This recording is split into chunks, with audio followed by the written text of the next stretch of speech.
ايه الاخبار يا شباب؟ عاملين ايه؟ خالد معاكم فيديو جديد من ديجو تيوب. خطه 4-3-2-1 اتسالت عليها كتير قوي الخطه دي، وخطه بصراحه هايله جدا. كان بيلعب بيها المحترف ويلي ووصل بيها الاليت، وانا بصراحه من بعد ما جربتها بعديه وصلت بيها رانكات عاليه جدا. فتعالوا مع بعض في فيديو صغير اخش اشرح لكم التاكتكس والتعليمات، ولو اول مره تشوفني بقى يا معلم لايك وسبسكرايب وشير، ويلا بينا نخش على الفيديو. يلا نقول بسم الله الرحمن الرحيم ونخش على السكواد او الخطه. ودي خطه 4-3-2-1 زي ما انتم شايفين كده. والخطه دي بتكون معتمده كل الاعتماد ان انت يكون عندك 2 باكات اللي هم ال بي والار بي يكونوا صراع، ويا سلام لو كانوا 4 نجوم مهاره. واهم حاجه فيهم يكون الاستامينا بتاعتهم عاليه، يعني الطاقه بتاعتهم او القوه بتاعتهم عاليه، عشان هم هيروحوا ويجوا كتير فلازم ما يتعبوش. او لو يكون عندك بدلاء تنزلهم الشوط الثاني برضو في الار بي والال بي. تمام. نمسكها واحده واحده كده، نخش مع بعض على الكاستم تاكتكس او التكتيكات ونشوف احنا بنعمل فيها ايه. اول حاجه في الديفنس ستايل، اول حاجه بنخليها بالانسد. بعد كده الويدث بنخليه 41 والديبث بنخليه 71. اوكي.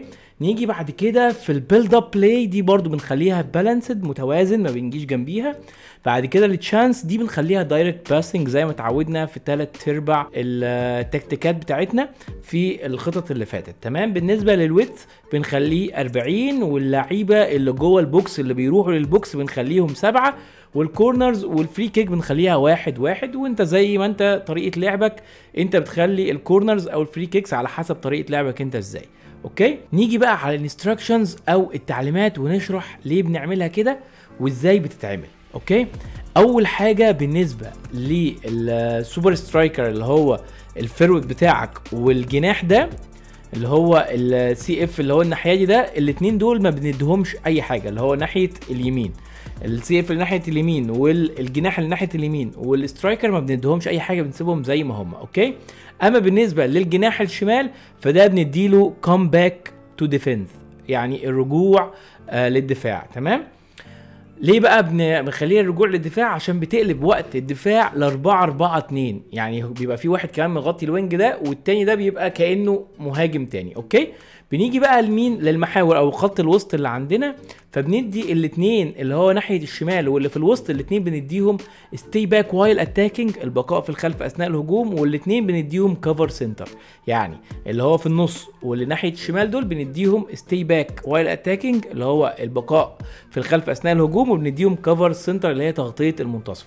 اما بالنسبه لخط الوسط اللي هو ناحيه اليمين فده بنديله جيت فورورد، بنخليه يطلع لقدام، وبنخليه جيت انتو ذا بوكس فور كروسنج اولسو، يعني بنخليه ده كمان يخش البوكس، وبنخليه جيت فورورد، بنلعبه كمهاجم تحت الاثنين مهاجمين وقت الهجوم. كده انت بتبقى بتهاجم ب4 مع بعض في نفس الوقت وقت الهجوم.